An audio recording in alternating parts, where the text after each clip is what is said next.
What's going on, y'all? Welcome back to Clown Questions, the show where there are no dumb questions. I'm your host, Matt K. Maurer, and the question on my mind today is, are the Patriots frauds? Have they been frauds this whole time? I'll attempt to answer that question in addition to some other questions, and we'll be having another great guest on today. First time on the show, Isaac Shelp. He will be a great guy to talk NBA with, and we'll do a little wrap-up on the Super Bowl as well. So who's down to clown?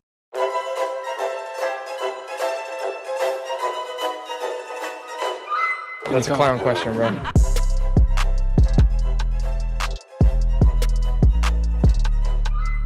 All right, so now pulling up to the pod is NBA expert Isaac Shelp is going to be on the podcast today. Thanks so much for pulling up, Isaac. I've seen your comments in the past, and I heard you wanted to pull up and talk some ball, so I appreciate you doing this.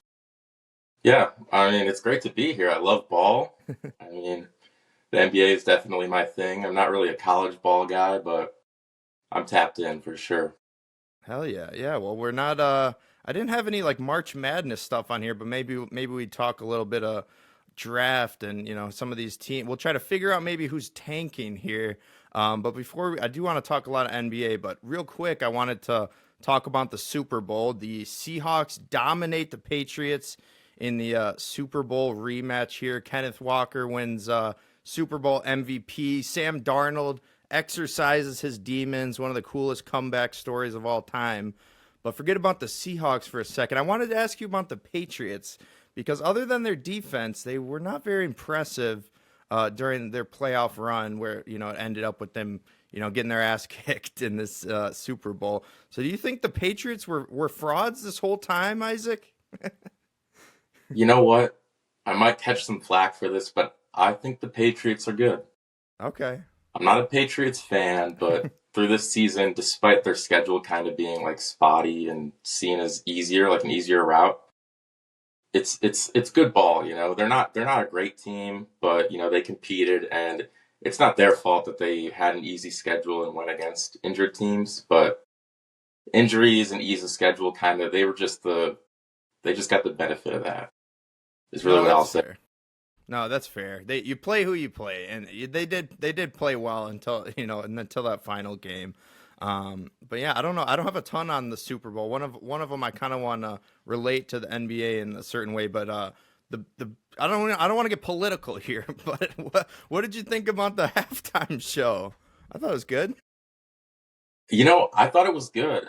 Every year, it's a little bit like scandalous, in nature. That's music, though. It's a little bit too much. But this year, I mean, it was special, the amount of coverage it was getting. But I did like how the set for the show was on the field. You see the green, and then there was a good display of colors. I thought it was a good show.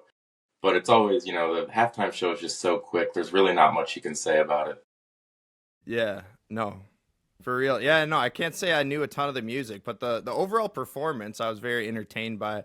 The coolest part I thought was apparently the couple that got married during the performance, that was a legal marriage. They got legally married out there with Bad Bunny. I don't know, maybe the husband was a little worried. He's like, Bad Bunny's right over here. My wife might she might I don't say know no. if that's something I'd sign up for right there. You'd be a little nervous next to Benito. There's just too much going on. I don't know if that's like they had to have done some other thing on the side. That's all I gotta say. You would think, yeah, maybe that was There's just no way. More of a ceremonial thing. But no, I thought that was cool. What did you think about the commercial? Actually, I didn't pay very close attention to the commercials this year. It's really been like that the last at least 5 years, where it's just kind of getting worse and worse. And a lot of the analysis that I heard about the commercials this year, for those who actually cared to watch, is just like AI slop and and whatnot, Yep, they're just promoting gambling companies, the surveillance state. I got in trouble at my Super Bowl party. There's a Ring camera, they're like, "Oh, this is how you find your lost dog." And I'm like, guys, I don't want to ruin it. They're like, don't freaking ruin it. I'm like, yeah, but it's kind of of worries me, all this facial recognition technology and whatnot. But yeah, at least we can find some dogs. But yeah, I do want to talk some NBA. But first, a couple football things.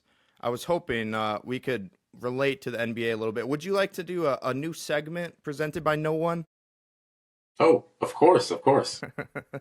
So this new segment, actually, I think I've done this segment before. So maybe this is an old segment, but this segment's called NBA terms. So I want to give you a couple topics in the NFL, and then you, as the NBA expert, take that and put it into NBA terms for me. So let's just start off. Sam Darnold winning the Super Bowl. How do you put that into NBA terms? So when you ask that, it brings a lot of things to mind. It makes me think of like who is like a highly taught player in college basketball that got picked and then failed, like in multiple cities, and then still became successful. I wasn't able really to find anybody like that did that exactly, but Right. I do like to think of the 2018 NBA draft, and one of like the worst comparisons that I came up with was Shea, but Shea Okay. was just he really was only mid for like 2 years. He didn't fail. That's not why he was traded or anything. But Right. some of like the closer comparisons that I like to look at would be like a Michael Porter Jr., where he coming into the draft, he did have injury issues and whatnot, and that's why he fell. But originally Yeah. he was the top ranked player, you know? Sure. And Okay. we didn't see him like have great individual success in Denver. And he didn't change teams like before winning or like have doubters per se. Yeah. But No, he's not yeah. like a superstar, he's not a superstar. He kind of is a specialist, and he just did his thing, and they were able to win, and they were never seen as like heavy favorites until they actually were there and did it. And that's kind of how I see the Seahawks. Were like coming into the season, I really didn't hear much of anything about them, especially with Sam Darnold just getting there.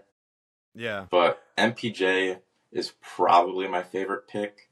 Yeah. Another one that kind of goes into having been on previous teams prior would be Aaron Gordon, who was also on that Nuggets Yeah. championship team, where he was on the Magic and he was a solid player, but they just didn't have a lot going on for them.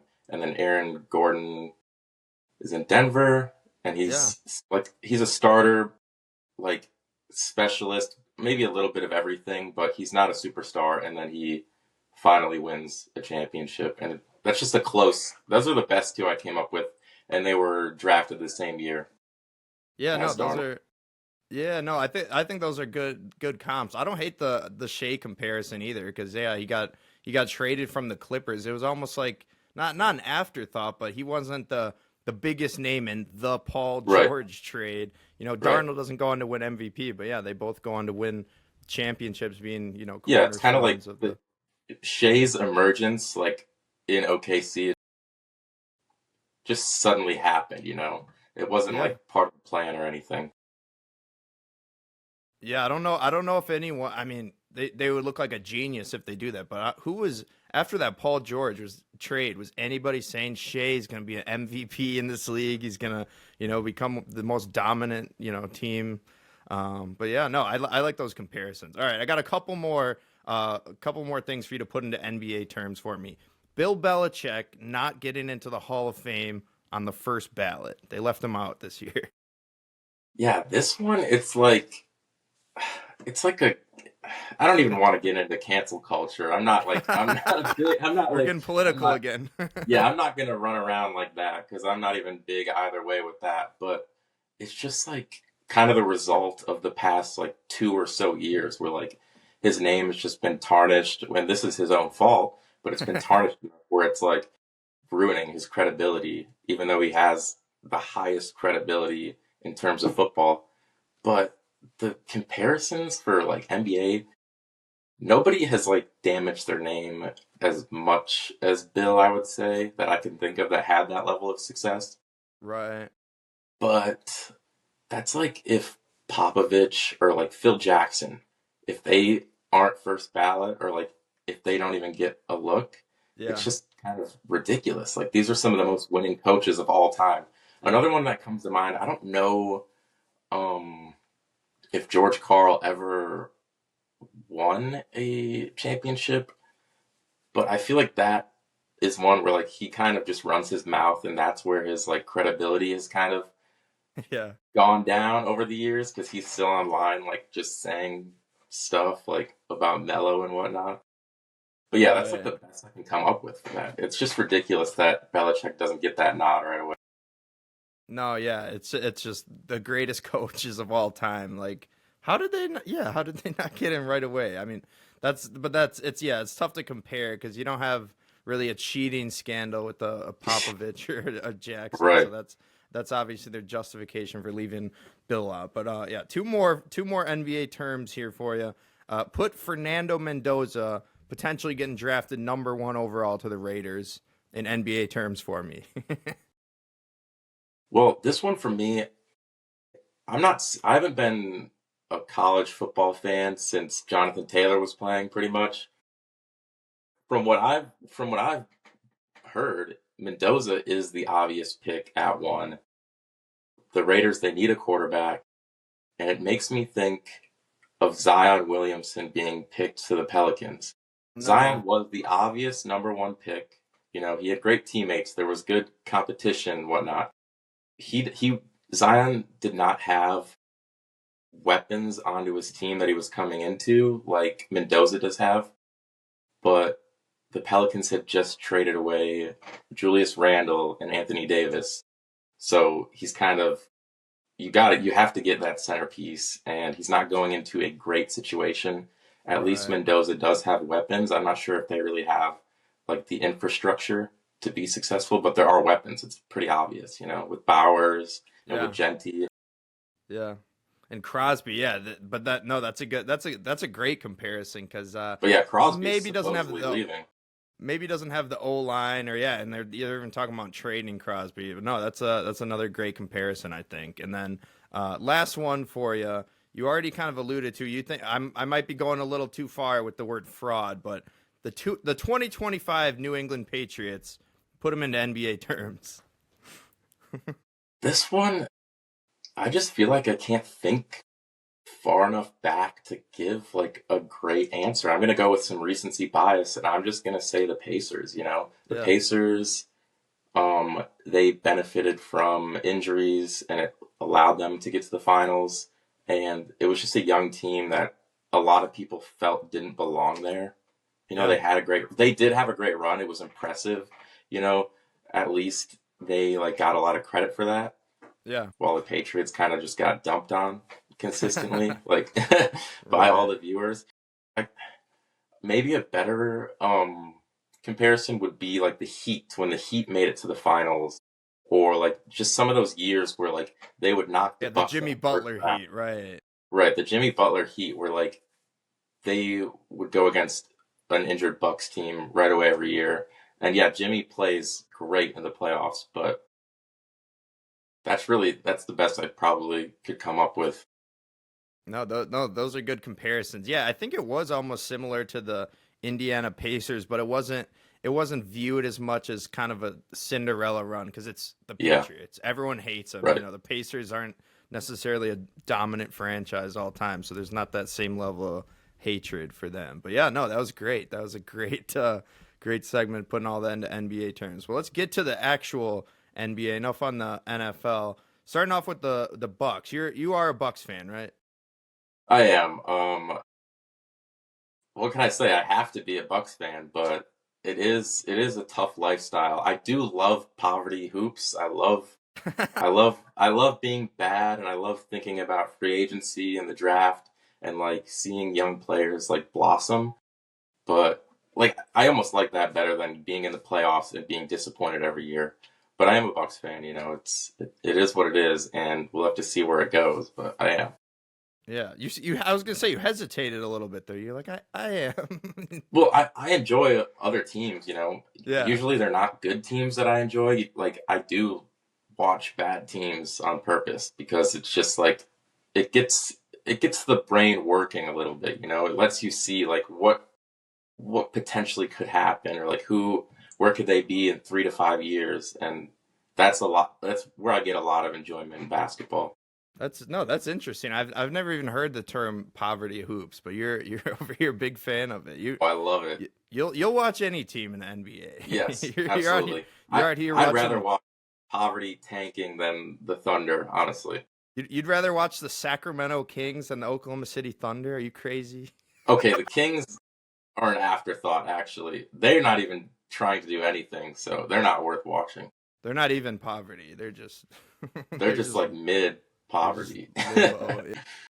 Yeah, but yeah, let's talk a little bit about your favorite team, the Milwaukee Bucks.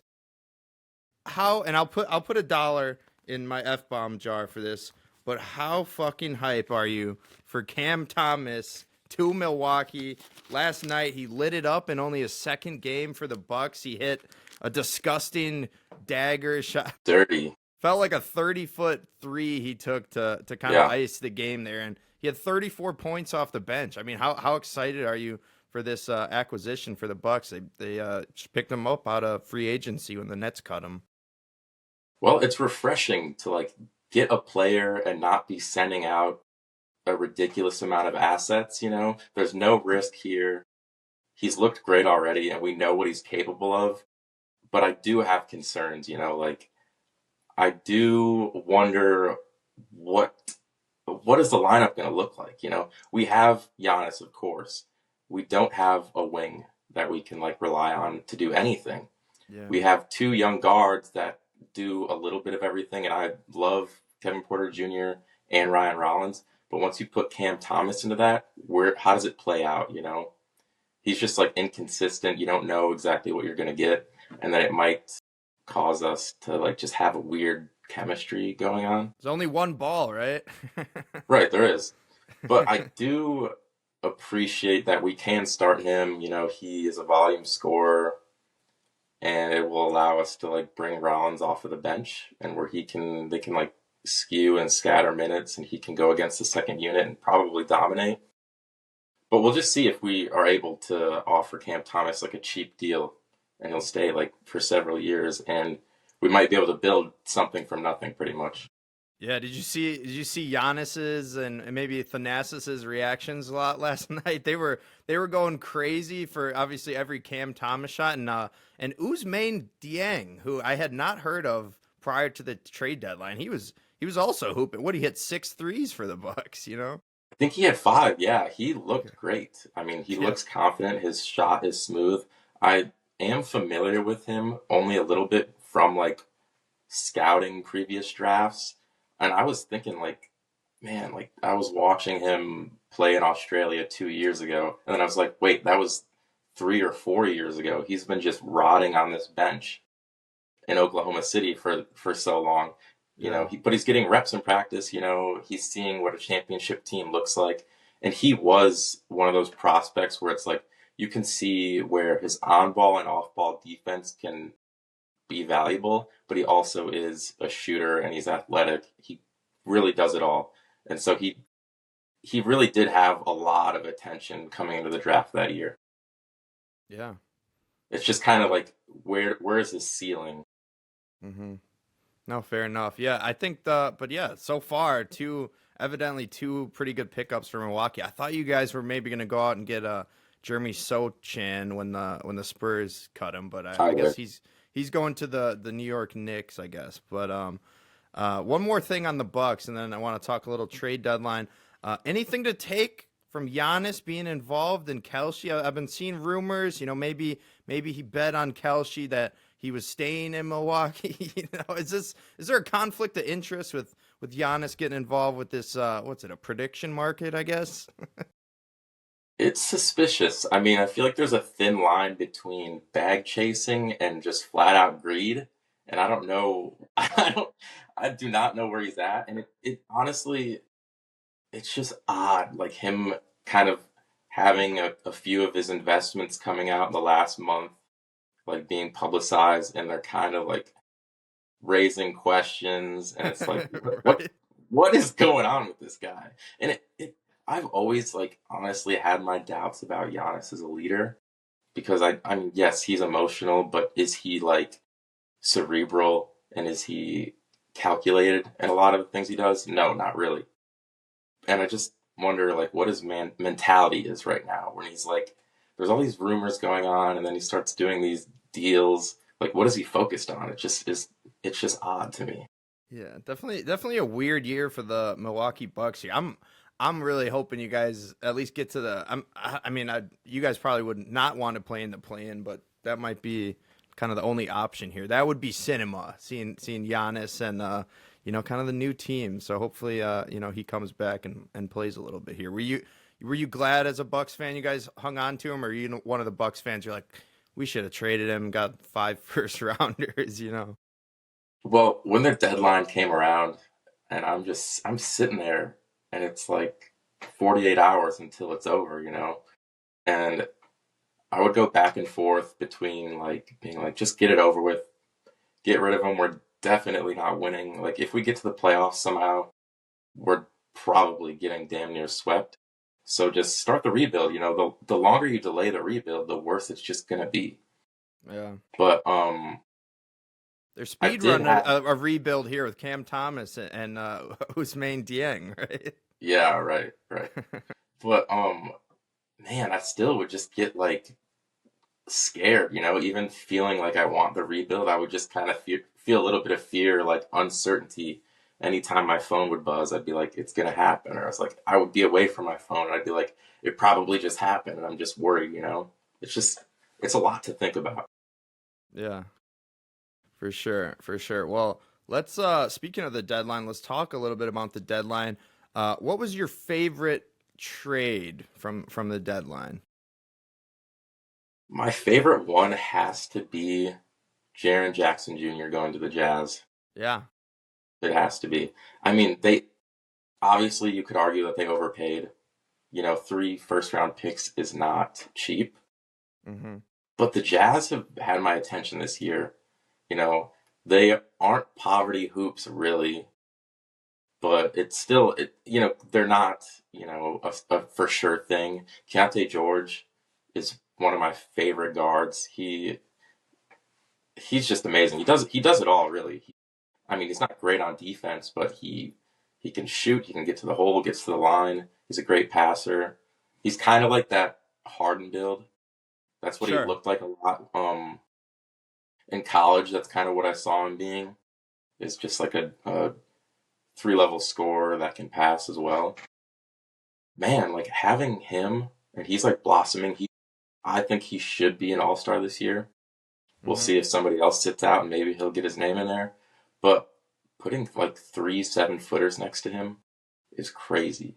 And I'm pretty sure they're going to have a really good draft pick. So you have these 3 7-footers. You have Keontae George emerging. You have Ace Bailey, who hasn't looked great this season, but he was a top prospect this last season or last draft. They're really building something. And I mean, Ace Bailey is almost 7 feet tall. He might be 7 feet tall. So that's 4 of them that they could arguably start. Yeah.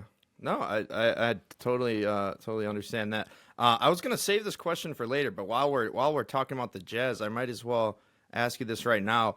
Should the Utah Jazz be investigated? It seems like they make this Jaren Jackson Jr. trade. You're like, oh, all of a sudden a team you think is kind of, in that poverty hoops range. All of a sudden they're making a win now move and getting Jaren Jackson Jr. Apparently he's actually getting knee surgery and will be out for the year. But before that, you had Jaren Jackson Jr. and Lauri Markkanen out there just hooping. They have a big lead in the third quarter, and then they bench the guys for the entire fourth quarter. And to a bystander like me, I'm like, that is the most obvious case of tanking here. And I think tanking's technically illegal in the NBA. But should we investigate this team for what they've kind of You been know, doing? I don't think it's worth investigating. Look away, guys. Just don't look. Let it happen. Honestly, let's just see some poverty hoops for real. Let the new guys that just got to Utah play. Let Jaren get his surgery and sit. But Yeah. honestly, there's been a lot of talks about tanking this year, especially. There are some teams that have had injury problems or just been flat out disappointing that have kind of just decided to lose out. And I have never been too worried about tanking personally. Like for the NBA, because the lottery does exist. Yeah, it's not a sure thing, but I mean, the Mavs got the first overall pick to get Cooper Flag, and they weren't tanking. Like, it's not a guarantee. You know, the NFL doesn't have a problem with tanking. Like, people, the Giants will mess themselves up and go get a win instead of getting a better pick, even though they don't have a lottery. You know, it's just Right. something. It's just kind of blown out of proportions. I wouldn't. It's definitely not worth investigating or anything. Sure. You'd have to investigate a lot of teams. It wouldn't just be the Oh, absolutely. Jets. But no, yeah, it's one of the I've heard it's one of the best draft classes we've had in years. So It is. people are But trying to get into that top four, I think. yeah, but a lot of people just get upset about tanking because they're betting on games, and that's where you got to just keep the money in your pocket and not throw those bets out. Do not bet the live Laurie Markkinen line. They will Yeah, do they, not. they will sit him up. They'll sit him out whether they're winning or losing. But back to the deadline. What was your least favorite trade from the deadline? You know, while I do like the idea of Halliburton having a new center, Hmm. I think the Pacers almost definitely overpaid for Ivica Zubac. Hmm. They are potentially giving up their first round pick this year, and they're what are they like? They might be the worst team in the league. They're They're like one down of the there. three worst teams. And they did put heavy protections on the pick. I think it's protected from like pick 1 to 4, and Sure. then from picks. Ah, man, I don't know exactly what it was, but it's like pick like 4 to 9 are not protected. I think that's what it is. Okay. Yeah, yeah, yeah. So they have just a small window to maybe get their pick back, but it's just too risky, especially with how the Pacers played last season. They were super high pace. Miles Turner was a great shooter for them. You know, he would kind of linger around the 3 point line. Zubats is not that. You know, he's not running up and down the floor. He's not shooting threes. But maybe Hmm. this is where they kind of take a different angle at things and they decide to balance it out with like some power down low in Zubats. And maybe they'll have more half court success because something like a super fast paced offense like we saw with the Pacers last year, it doesn't last very long. It's not something you can like rely on, I feel like. Yeah. No. Fair enough.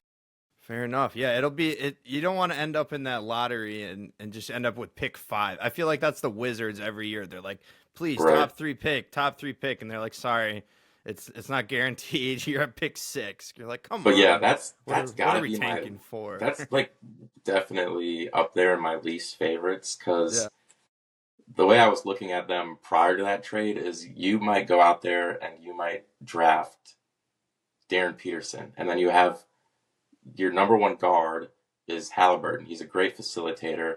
He can get the Hmm. ball to Siakam. He can get it to Darren and let him do his thing. And you know, 3 years from now, they would look great. But not having that pick, and now you just have Zubats, and he might clog things up for you. Yeah. It just doesn't look too great. And you lose Matherin, who could or should have been a lot better than he has been, but he's still a prospect, pretty much.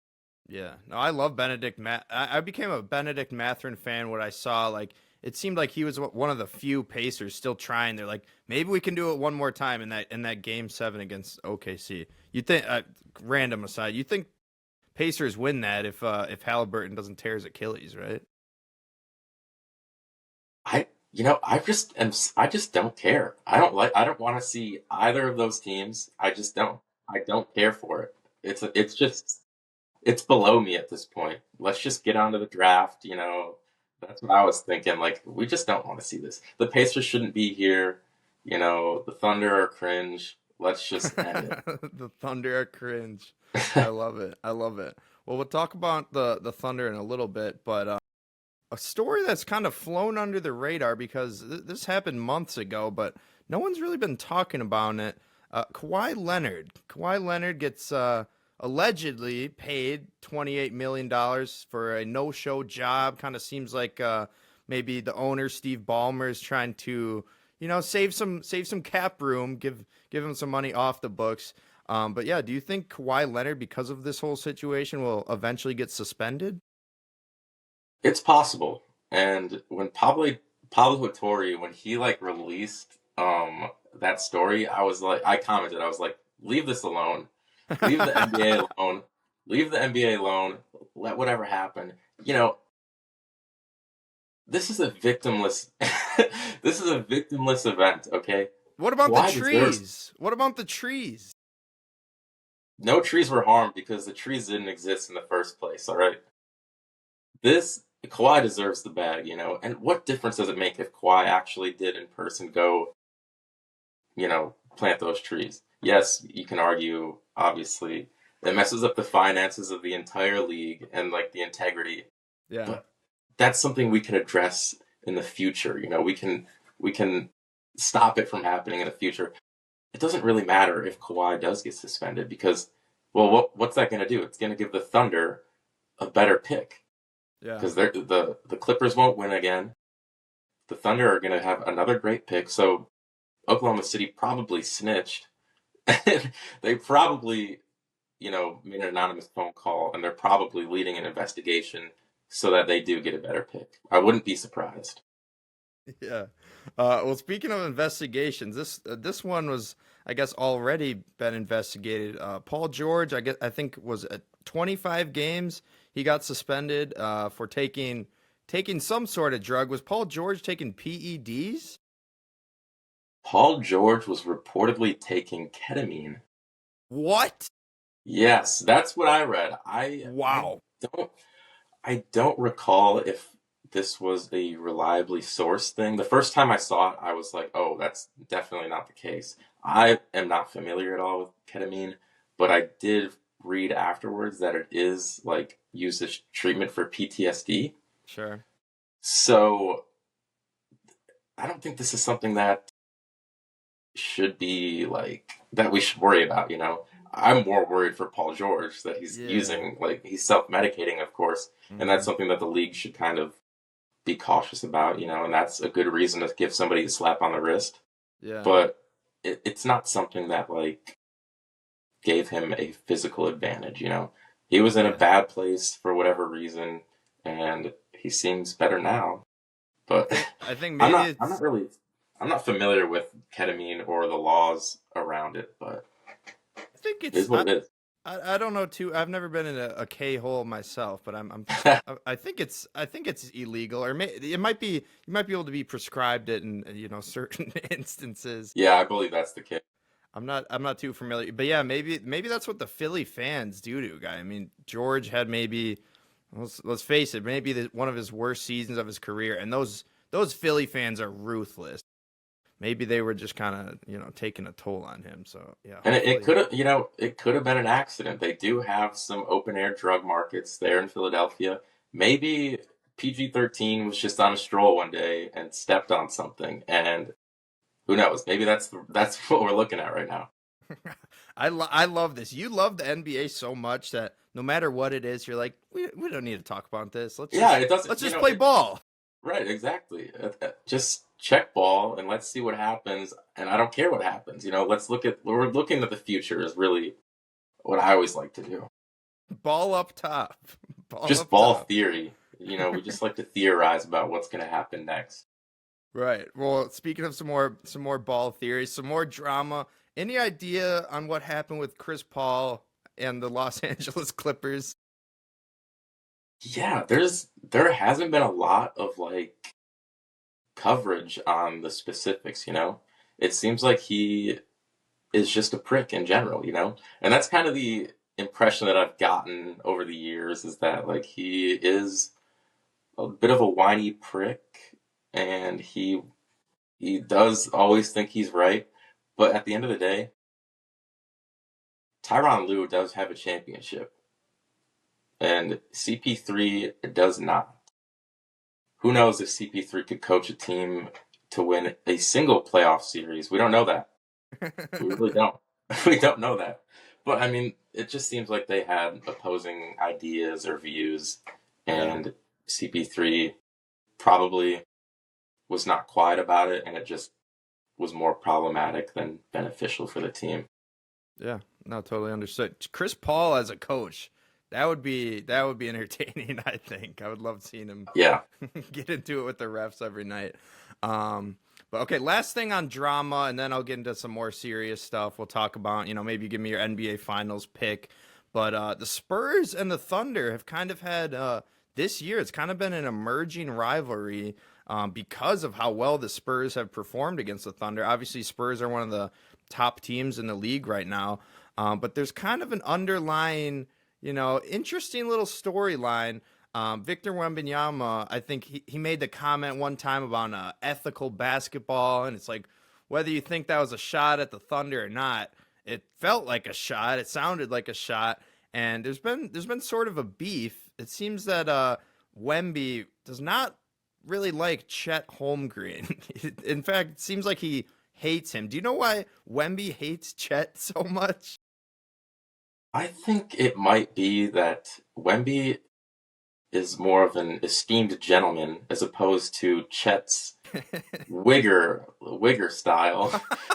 But Before I get in trouble here, guys, Isaac is a person of color who said that. I'm a person of both colors, so we can walk the line. But Yeah, yeah, I don't want to get in trouble here. the beef makes sense. I mean, they've been going head to head for several years, like internationally, like and whatnot.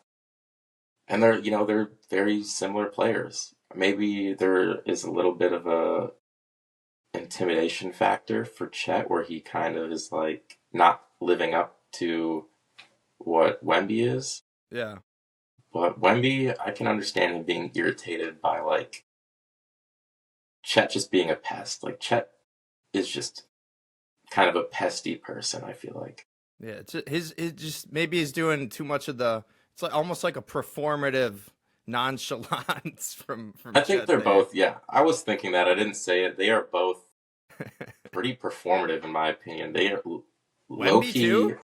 I think they're both low key cornballs. They're I do. performative males. Wemby, while he is like, God, I keep saying like, he is No, that's all an right. esteemed gentleman, you Yeah. know, but also he is just he's cutting his hair, he's doing these trips in Asia, and it Yeah, just he's seems hanging that out he with the may, monks.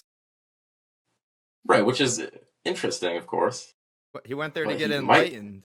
he just might be up to something. It's like an optics, it's like an optics move. Could be. Yeah. No, but that's interesting. I gotta see if I need to bleep that or not. That early I comment. don't think so.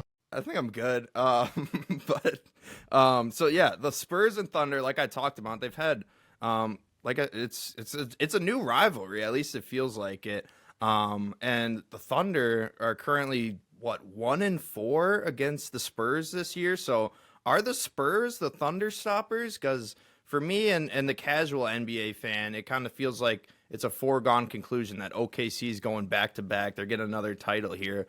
But if they run into the Spurs, I don't know. Are they the Thunder stoppers? Do you see, a series in the playoffs playing out similarly where, the Spurs kind of have their number? It's really hard for me to say. I feel like the Thunder, while being young as well, they do have that experience. They do have that edge, kind of. And the the Spurs, they have like great wing depth, I would say. Having Vassell, Keldon Johnson, and they have a flurry of players that can kind of plug and play in all these scenarios. But I would attribute the losses against the Spurs to injuries this year, honestly, because Jalen Williams, J-Dub, he was out. I don't know if he was out for these specific matchups. Probably three of them he was out. Even Okay. then, he has not really returned to his full form. He's still recovering from injury. And they also were missing Hartenstein for a good chunk of the season. I don't know if it was in the beginning or kind of in the middle of what we've had so far this season, but he is recovering. He's only played maybe 30 games. So that is kind of the difference that we're seeing in the series between them is that the Thunder have just been missing a couple of key guys. I do think that the Thunder are built very well. They have they have more like versatility, or like they have more specialists, while the Spurs, they kind of have it where every player does a little bit of everything. Is that why they got rid of Jeremy Sochan? Yeah, so Sochan, he also does a little bit of everything, but just not enough to like put him in and be like a liability on offense where he's just not a knockdown shooter. Sure. But Yeah, really, no. really, these are two like great, like properly built modern NBA teams that are worth watching battle because it is neck and neck, I feel like, Hmm. in the long term. But yeah, the Thunder have just been injured. Okay, fair enough. Well, I want to get your NBA Finals pick here, but let me phrase it like this first. Do you like the Thunder to win the NBA Finals or the field? I would have to go with the field Okay. just because um when is the last time that we had a repeating champion? It's just Golden been, State, I think, yeah, right? it's just Yeah. been too unpredictable. Injuries happen, you know, it just seems different than like growing up. You could pretty much guess who was going to be in the finals. But these days there seems to be a lot more parity where there are probably 10 teams that could randomly end up in the finals. And Yeah. it's not a great product all the time, but it is just a result of how things are right now. So Yeah, I would for have to sure. go with the field because you just don't know who's going to be healthy or if they perform as well as they did. Plus, they barely beat a Pacers team that a lot say did not belong there in the first Yeah. place. Yeah, no, for sure. For sure. Do you want to give me an official pick, the two teams and the winner on the NBA Finals? That's just so tough. I don't want You to can still say pick the Thunder if you want, but you think the right. field is I way more think that likely. I think that I would pick them to make the finals again Hmm. because if everybody stays healthy, I don't see anyone outplaying them in a 7 game series. Yeah. They just they have a great whistle. They do what they need to do, and I could see perhaps the Knicks making it to the finals. They Yeah. have been disappointing. They've had a slump, but they could hopefully turn it around. Otherwise, I don't have a lot of faith in the Pistons because although it's like they are so well built also, they might be lacking shooting. I haven't paid very close attention to them They're this not season. poverty hoops. You're watching all They're the not poverty poverty, right? hoops. Yeah. They're not poverty. But their core, like their group just hasn't done anything like actually. So you can't it's hard for me to say that I would put them in the finals. Okay. Yeah. No, So I'd fair probably have enough. to go Thunder Knicks. Okay. Yeah. No, I like that. I like that. I also like the way you said the Thunder have a great whistle. That's the nicest way of saying free throw merchant I've Yeah. heard so far. I like that. You got an MVP pick for me? I I just think Jokic is head and shoulders above almost any player in the league. Although, like, I've Does he meet the noticed, meet the game requirement? I forget what you have to play 60 games or something. oh yeah, Play a that is certain number of true. games. I think it's 65. Okay. So maybe that would really be the only reason that I couldn't pick him. But otherwise, he's just so dominant. And that team, although they performed well in his absence, he that's just not a great team. You know, Jamal Murray is having the best season of his life, and these these bench players, these rotational guys that are almost nobodies to the casual fan, have really stepped up when Jokic was hurt. Hmm. And even Tim Hardaway, he has looked insane this year. Yeah.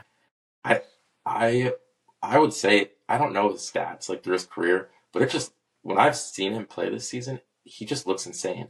And he's old, he's supposed to be washed.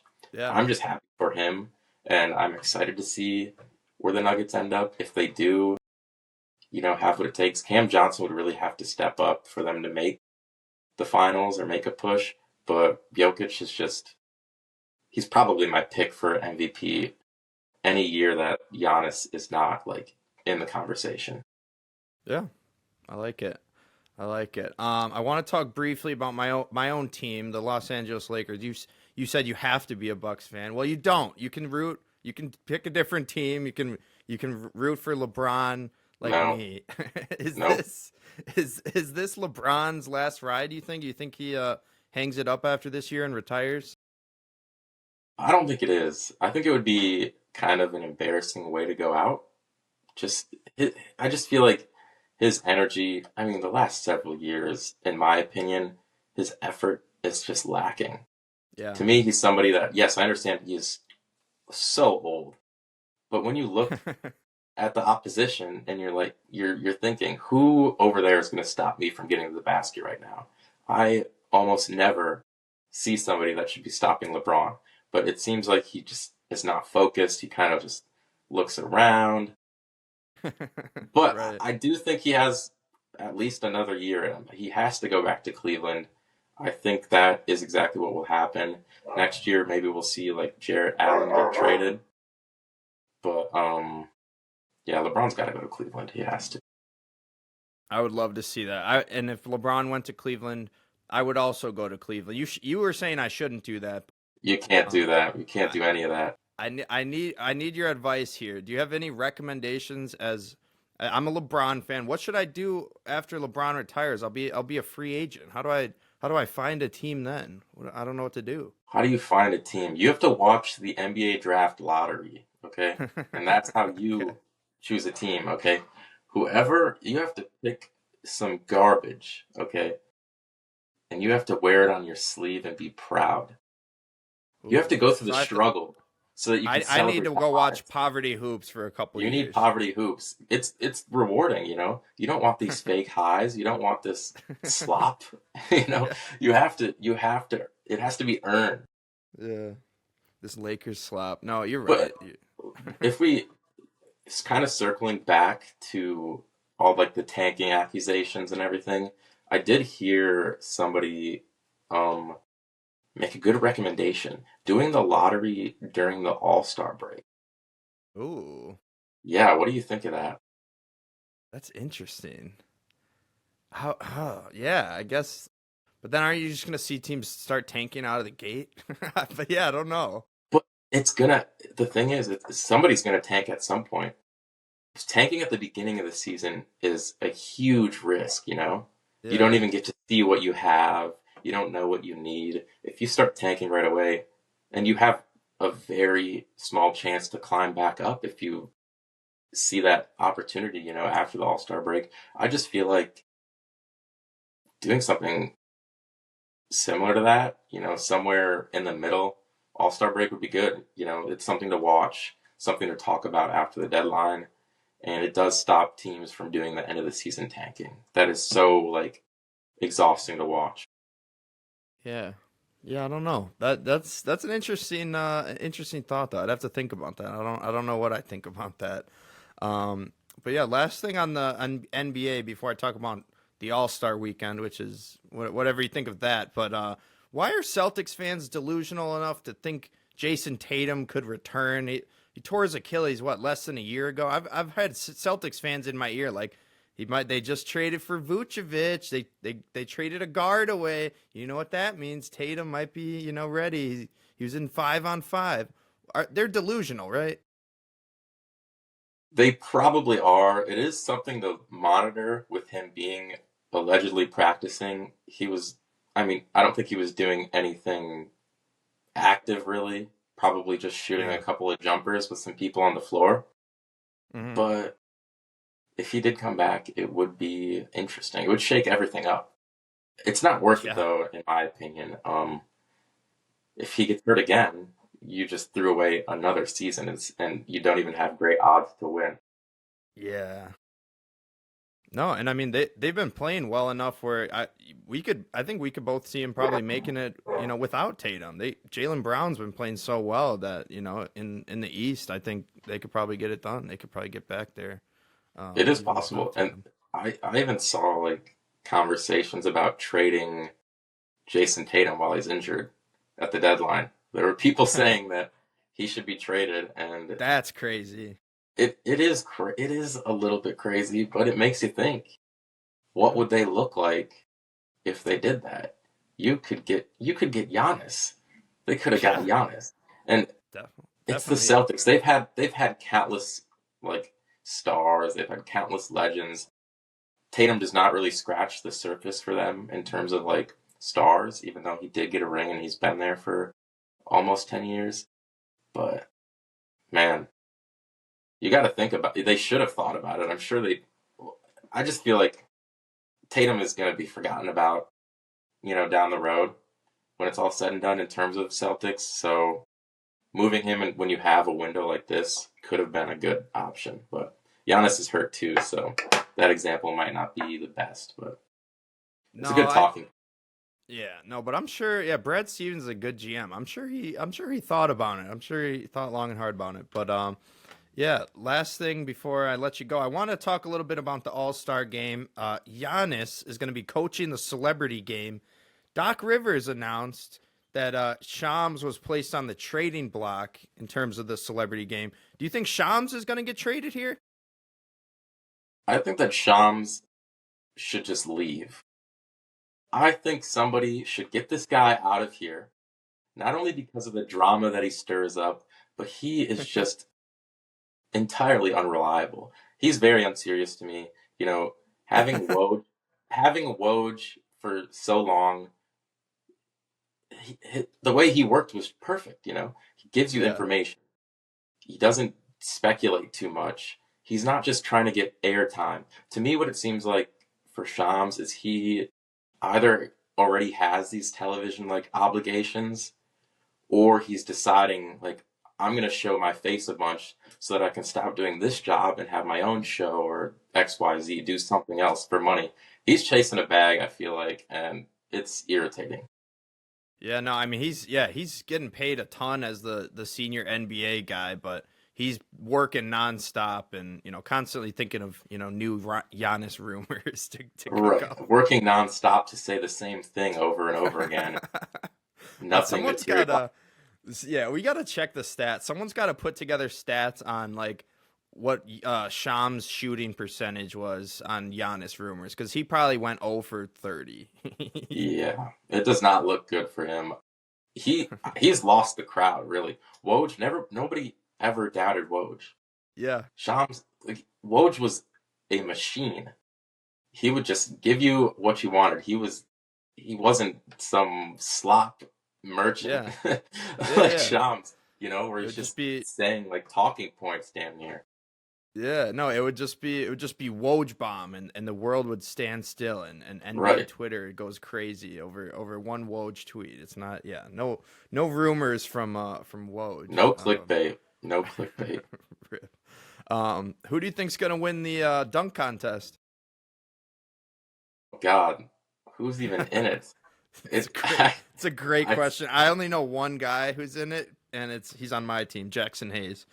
I, Dunk I did contest see, I saw the participant. roster a couple of times, but God, I can't even remember. Look at this. Let's see if the AI gets this right. Carter Bryant from the Spurs, Jackson Hayes from the Lakers, Kashad Johnson from the Heat, and Jace Richardson of the Magic, according to Jace the Richardson is not AI. winning.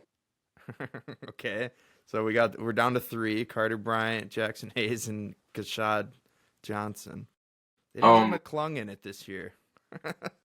they'll probably wheel him out there or something. Honestly, he's been on camera a lot in the last like 3 weeks. Honestly, so I would not be surprised if this is something that they're gonna sneak him out there, Yeah, I think put he him in actually played in guys. a game. He played in a game for the Bulls, I think, after they made all those trades, so he might be I eligible. think you're right, but I would probably have to go with Carter Bryant on this one.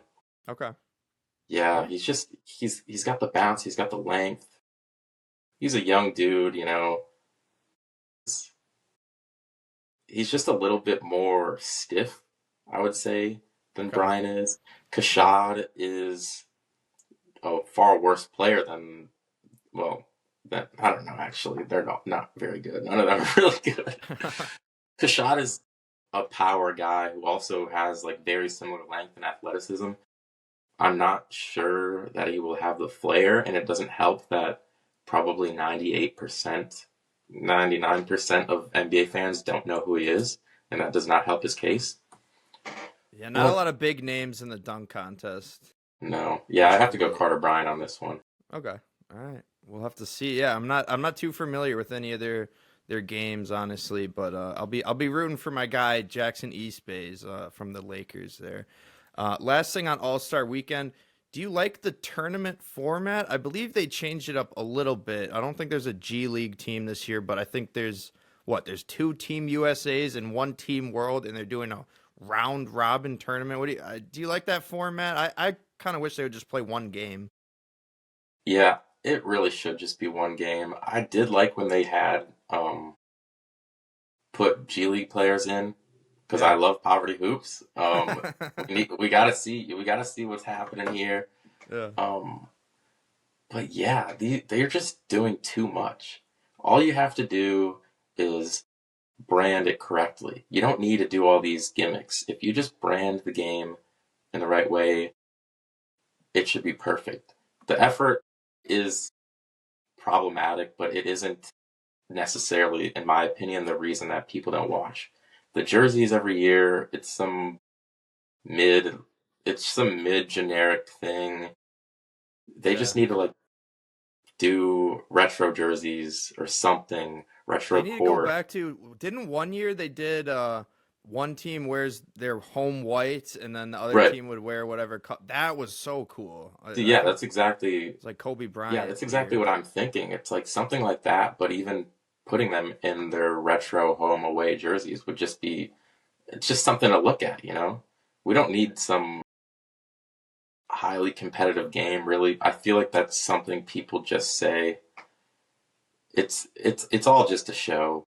Let them Yeah. go out there and take pictures. At least give us like some retro jerseys or something unique we can buy or just see for once in a while. Yeah, for sure. Yeah, spice it up a little. Spice it up a little. I like it. But yeah, I only got one question for you. One more question for you. Thanks so much for pulling up again. I love talking ball, of course, and yeah, and I appreciate you've left comments on my videos prior. Maybe dispelling some of the sometimes I spew a little nonsense. After the We Lakers all signed do it. Ayton, you just commented straight up. You're like, Ayton is not a good defender. I'm like, Yeah. damn, okay, I like that not really guy the though. replacement for AD that I thought he was. But yeah, I appreciate that, and I appreciate you pulling up. But yeah, last question for you. I think the best part of sports are those moments that give you goosebumps. Buzzer beater, walk off home run, game winning touchdown, whatever it is. So for you, what's your favorite goosebump moment, or what are some of your all time favorite sports moments? If you don't have to limit it to one, but what kind of comes to mind for you? Man, that is a tough question. I What pops in your mind off the top of your head? pops Your into all my time mind. favorite The one sports that moment. pops into my mind isn't even a player that I love or a team that I like that much. That Jalen Suggs like half court buzzer beater in March Madness, I believe it was. Oh yeah, for That was Gonzaga. that was electric. Yeah, Um, for I sure. do prefer a nice like 5 second isolation end of game like shot or something like that instead Really? of just a dunk when it Okay. comes to like a big moment. Yeah, yeah, yeah. But man, that shot was awesome, and it being at the end of the game, you get to run off and celebrate, and it's just a weight off the shoulders for sure. Yeah, jumps on the scores table. No, that's an unforgettable one. That's also one of my favorites. But yeah, that's all I got for you, man. And yeah, thanks again for pulling up. This was a lot of fun. Yeah, of course, anytime. I'm glad to talk ball, poverty hoops. Hell yeah, yeah. You're welcome back on anytime. Maybe I'll have you back on to talk some poverty hoops before the draft. We'll see who wins the tank off here. Yeah, who's tanking? Well, appreciate it, man. Thanks so much. Of course, thank you. All right, that's a wrap on the show.